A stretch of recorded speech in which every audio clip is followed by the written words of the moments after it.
et pourtant s'étant tellement impacté par l'actualité de nos communautés, mais aussi l'actualité du monde,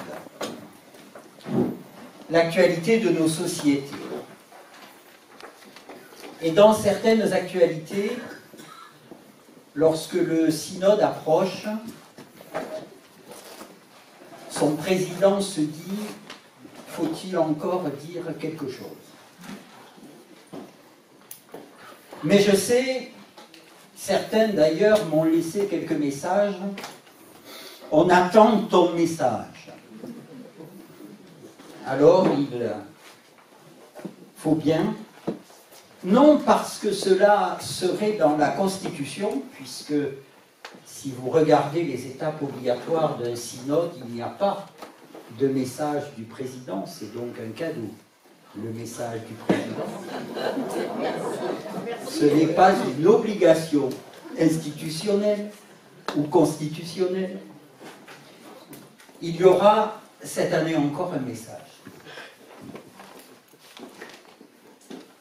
Et pour l'introduire, je voudrais reprendre le slogan d'un hebdomadaire. Le poids des mots, le choc des photos. Vous vous souvenez peut-être, ou vous avez encore présent à l'esprit ce slogan d'un hebdomadaire qui essayait de dire peut-être à travers cela le sérieux de ces journalistes, la réflexion indispensable avant d'écrire un article, le coup d'œil de ces photographes, le temps pris pour étudier la bonne photo. Oui, faire attention au poids des mots, au choc des photos, afin que les mots puissent être audibles, recevables, et que les photos puissent être regardées. Et depuis quelque temps, et je dirais de plus en plus souvent au fil des jours, ce slogan revient dans ma tête, et je me dis, quel est ce poids des mots? Quel est ce choc des photos? Jusqu'où? Jusqu'où devra-t-on assumer, être confronté à ces poids lourds et à ces chocs violents?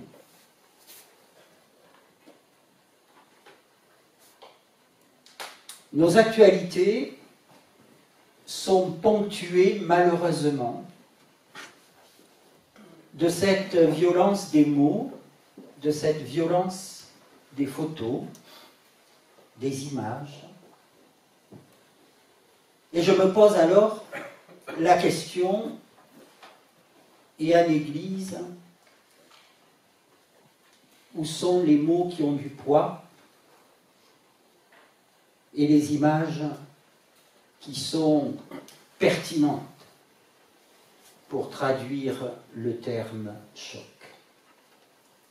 Oui, à l'Église, quel poids des mots, quelle pertinence des photos. Car nous avons, nous aussi, une information à faire passer.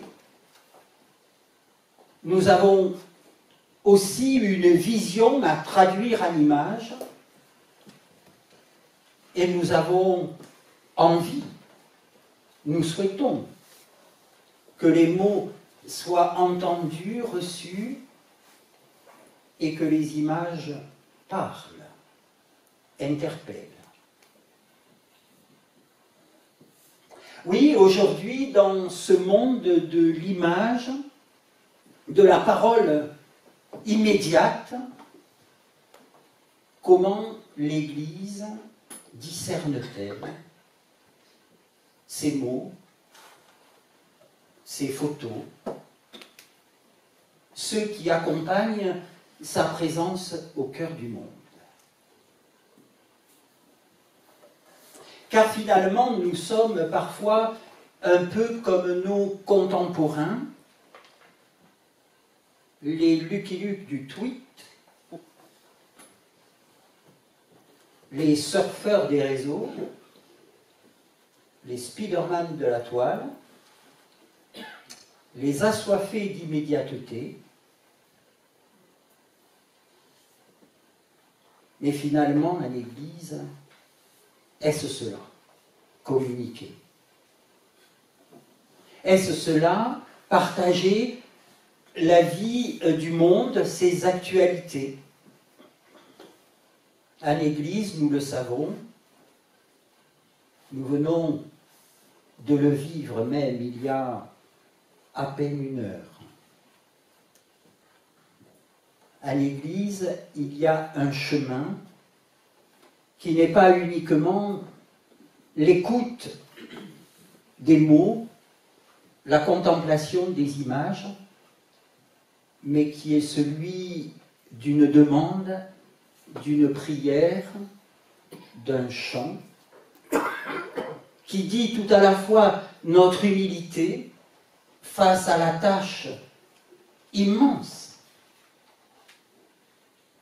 et notre humilité face à Dieu qui sans cesse nous appelle à vivre la mission de son Église, à porter l'Évangile au monde. Oui, chers amis, nous l'avons prié plusieurs fois, il y a moins d'une heure. Nous l'avons demandé plusieurs fois, il y a moins d'une heure. Nous l'avons chanté plusieurs fois, il y a moins d'une heure. Mais donnons-nous le temps à Dieu de répondre. Ô Seigneur, donne-nous ton esprit d'amour, pour que le jour qui se lève soit plus beau.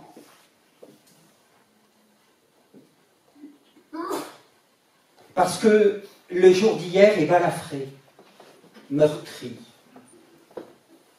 Parce que le jour d'aujourd'hui est douloureux pour nombre de nos contemporains et peut-être pour nous-mêmes. Parce que nous croyons en cette promesse d'un jour plus beau. Et que cela, nous n'en doutons pas.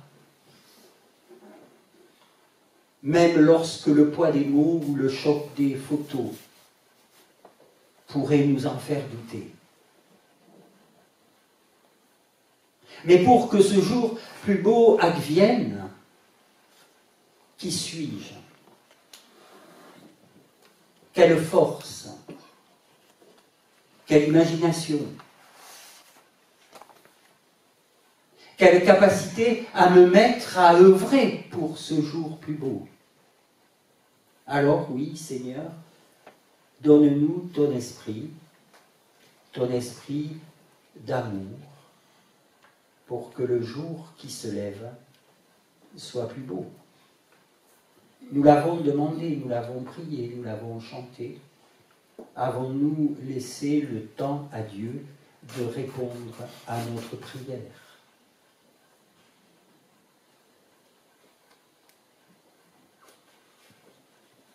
Ô Seigneur, donne-nous ton esprit d'amour, pour que l'espoir illumine enfin nos yeux.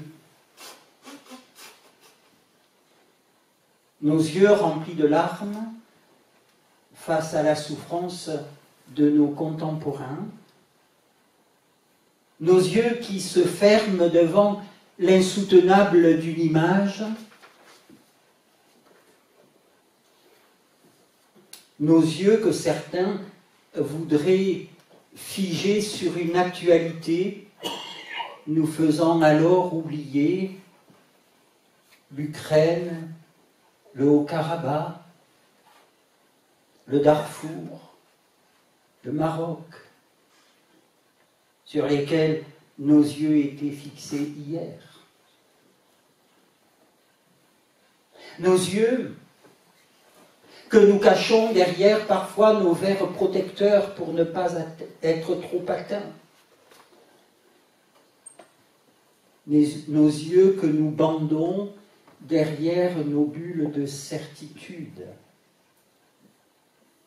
pour que l'image ne nous influence pas trop, ne nous atteigne pas trop.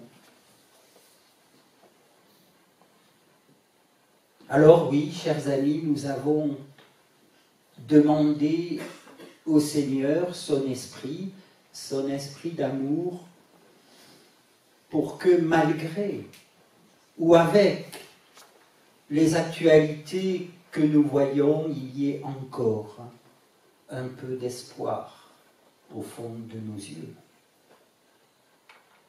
Mais avons-nous laissé le temps à Dieu de répondre?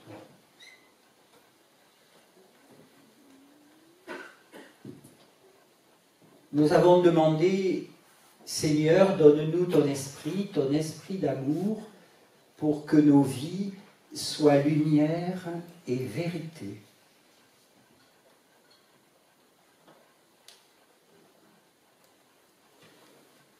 Face à tous ces discours, vrais ou moins vrais, témoignages ou propagande, paroles en lèvres, promesses pour rassurer, face à tous ces cris de douleur, de souffrance, face à la vie parfois que l'on travestit, qu'il est difficile de vivre en lumière et en vérité.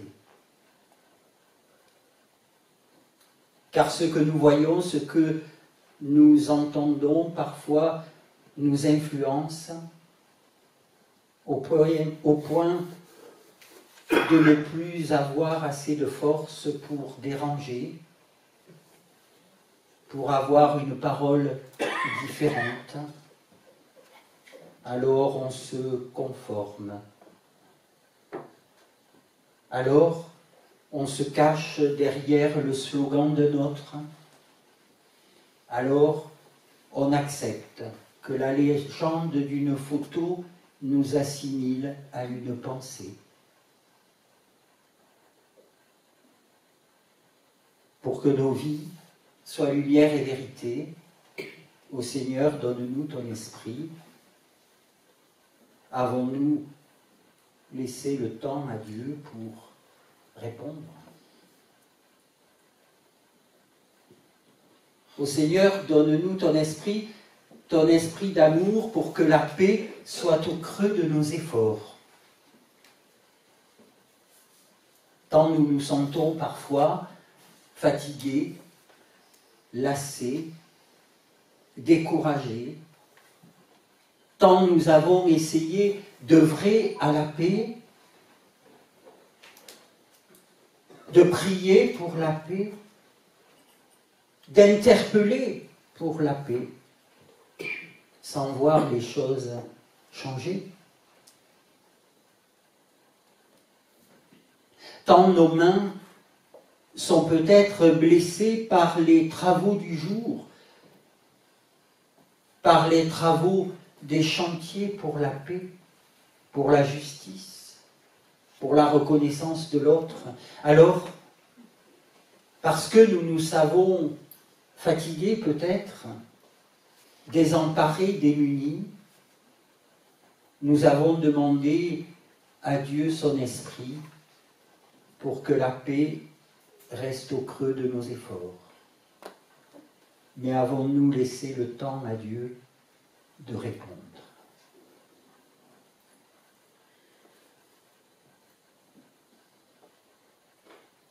Je ne sais pas.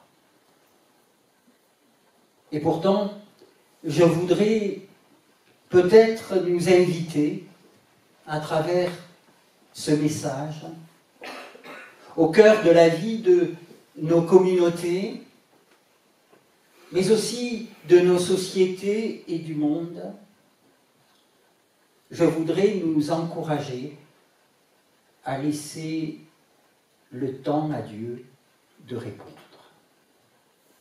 Car il ne servirait à rien de prier, de supplier,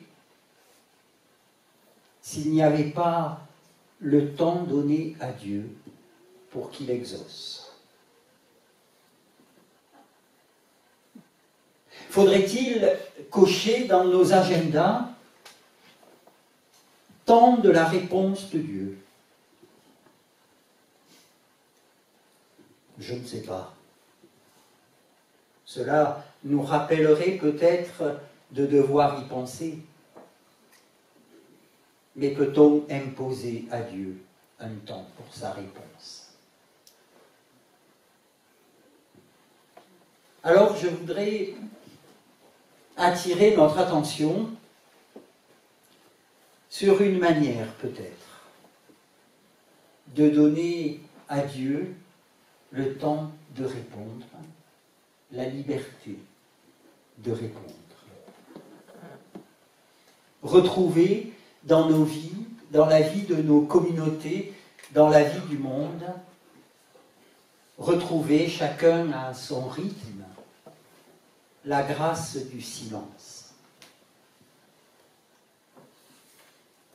Nous n'aimons pas le silence. Nous ne savons pas faire silence.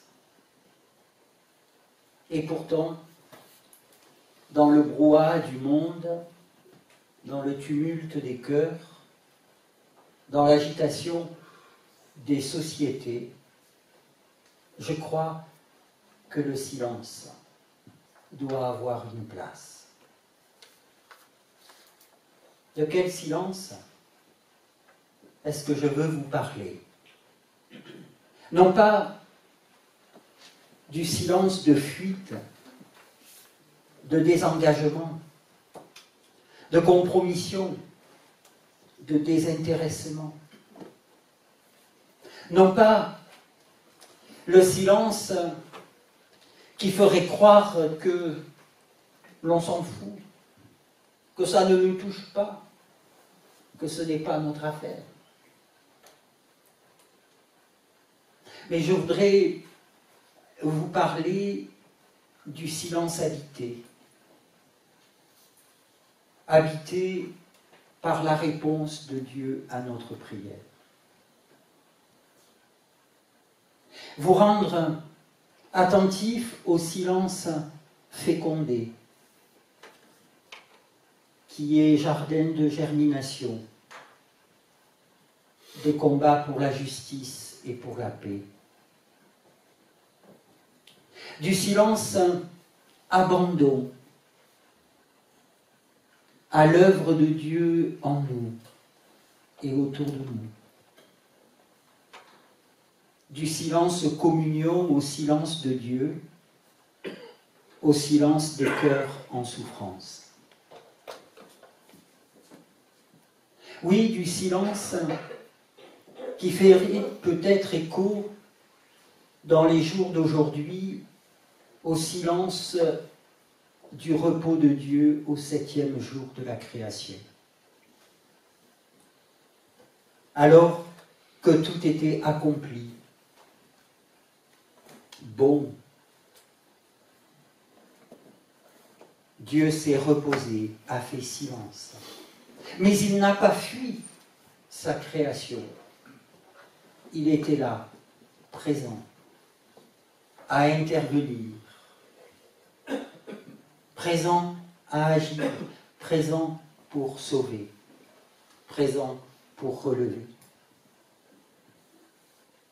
Oui, notre silence peut être communion au silence du sommeil du Christ, la tête posée sur un coussin, sur une barque ballottée par la tempête. Un silence qui n'était pas une fuite, mais qui restait disponible à l'appel pour répondre et apaiser, conduire au port. Je le sais, nous n'aimons pas le silence. Et nous ne savons pas toujours faire silence. Et pourtant, il y a peut-être là un cadeau que l'Église pourrait offrir au monde et à ses contemporains.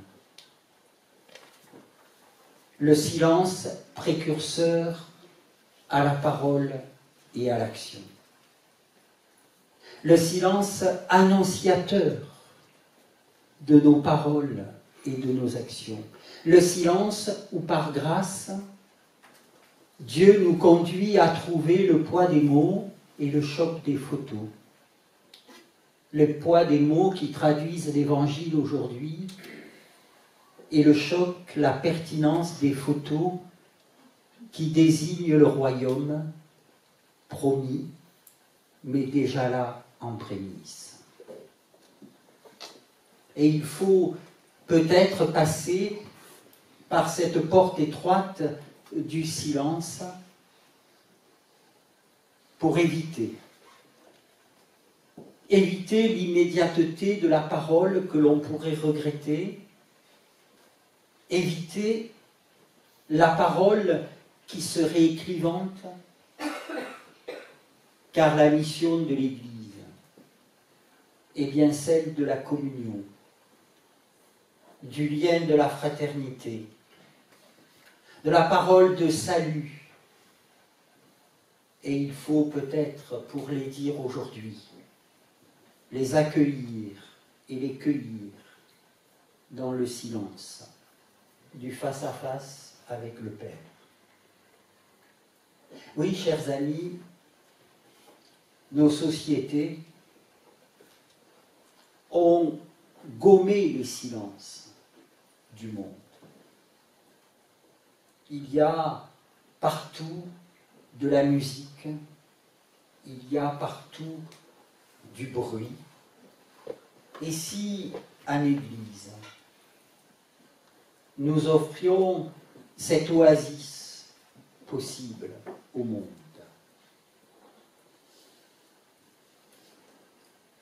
afin de puiser là les forces nécessaires à nos combats pour la justice et pour la paix, pour la fraternité et pour la solidarité.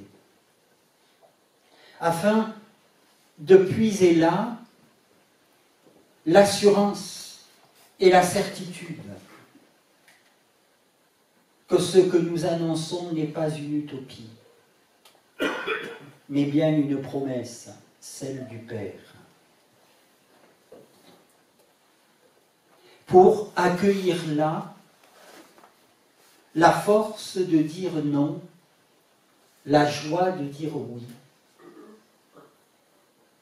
la persévérance pour accompagner sur des chemins où notre prochain a besoin de nous, même si nous n'aurions pas choisi ce chemin-là.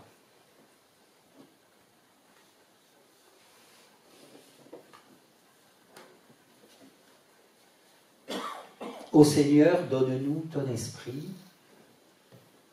esprit d'amour.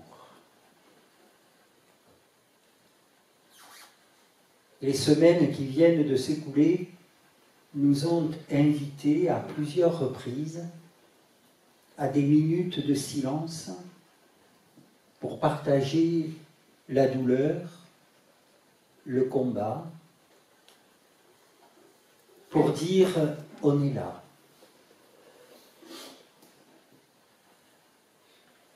Je ne vous inviterai pas à une minute de silence de commémoration. Mais je vous invite à une minute de silence pour offrir à Dieu un temps propice à sa réponse. Ô Seigneur, donne-nous ton esprit d'amour.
ton esprit donné,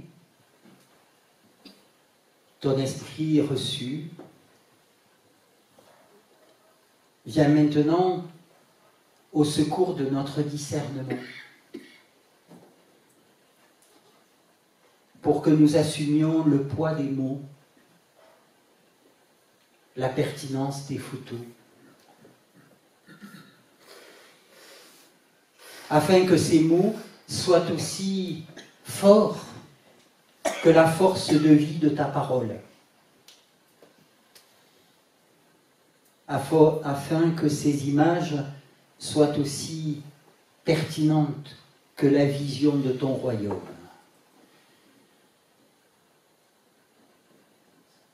Oui, chers frères et sœurs, il y a le poids des mots, il y a le choc des photos, il y a la profondeur du silence.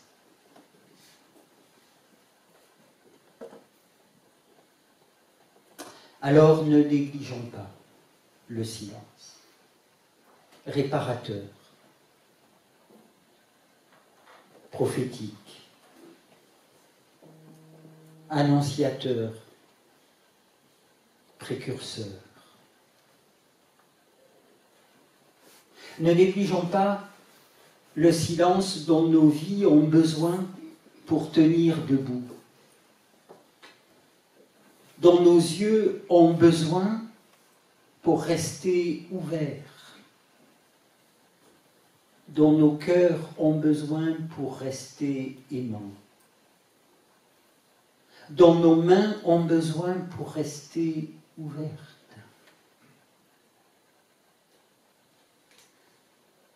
dont nos oreilles ont besoin pour rester à l'écoute, dont nos bouches ont besoin pour rester en louange. Offrons cette grâce. Invitons à cette grâce, non pour fuir le monde, non pour se couper du monde, mais pour accompagner le monde, pour porter le monde. Car dans le silence, il y a toujours la place à la repentance et au pardon. Alors que dans les cris, il y a trop souvent la place au jugement et à l'accusation.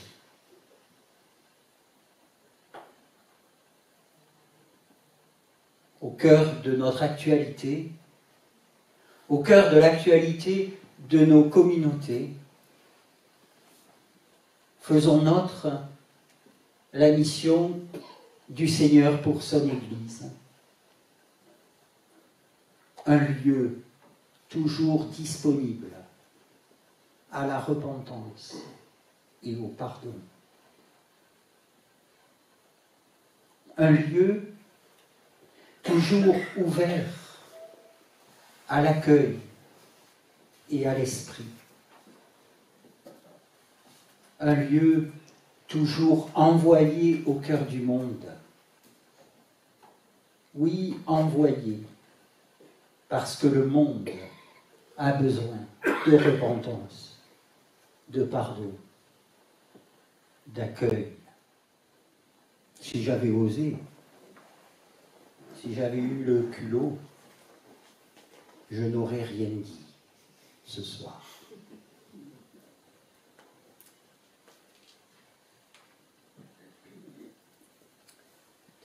Mais vous m'avez accompagné pour oser une parole, pour oser quelques mots.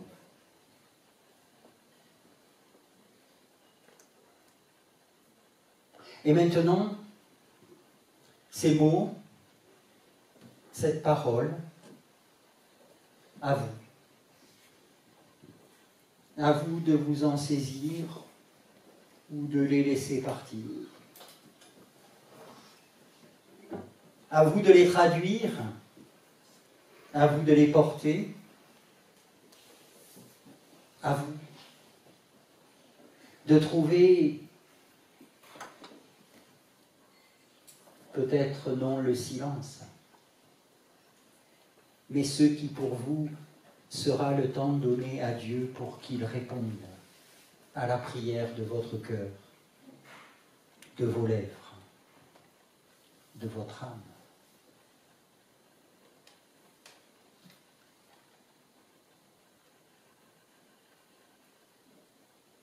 Le choc des photos, le poids des mots, la profondeur du silence. Qu'à l'Église, tout cela nous aide à dire et à vivre le royaume. Déjà là, en prémisse, dans chacune de nos vies, dans chacune de nos communautés, sur chaque chemin du monde. Oui, que la profondeur du silence nous aide à être ses témoins d'un royaume qui vient, car dans ce royaume qui vient, la haine, les cris, la violence, la trahison, la mort seront enfin réduits au silence.